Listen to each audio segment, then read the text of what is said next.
La secció comarcal d'Esquerra Republicana no comparteix la idea pactada entre el Ministeri de Foment del Govern espanyol i el Departament d'Obres Públiques de la Generalitat, que preveu construir una autovia al costat de l'autopista C32 entre Montgat i Tordera. Esquerra proposa mesures alternatives que considera que tenen menys impacte i que resolen millor la mobilitat a la nostra comarca. Aquestes mesures són, en primer lloc, potenciar el transport públic entre poblacions, sobretot de l'interior de la comarca, i aixecar les barreres dels peatges de l'autopista. Això implicaria una reducció del trànsit que actualment es mou per la carretera nacional 2 i es podria convertir aquesta en una via cívica. El president d'Esquerra Republicana de Catalunya al Maresme, Andreu Francisco, ha destacat en declaracions a Ràdio Calella que el seu partit vol una solució integral per la mobilitat, una proposta basada en el respecte al medi ambient, tot conservant al màxim el territori.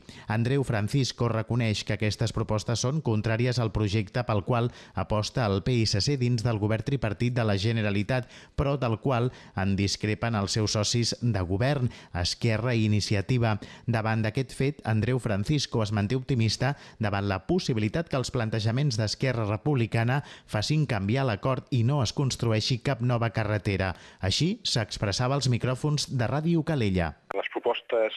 encara no s'han posat damunt de la taula del govern, són propostes del Departament de Política Territorial, i el que sí que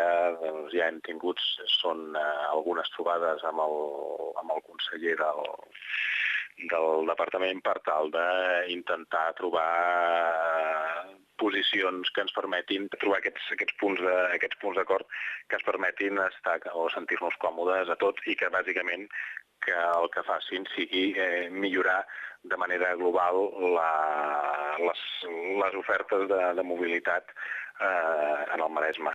Per poder donar a conèixer aquestes propostes de mobilitat, Esquerra al Maresme ha engegat una campanya que es portarà per tots els municipis de la comarca, on es repartirà material gràfic reivindicant un nou model de mobilitat que sigui aconseguit amb consens entre tots els agents implicats i que realment millori el transport a la nostra comarca.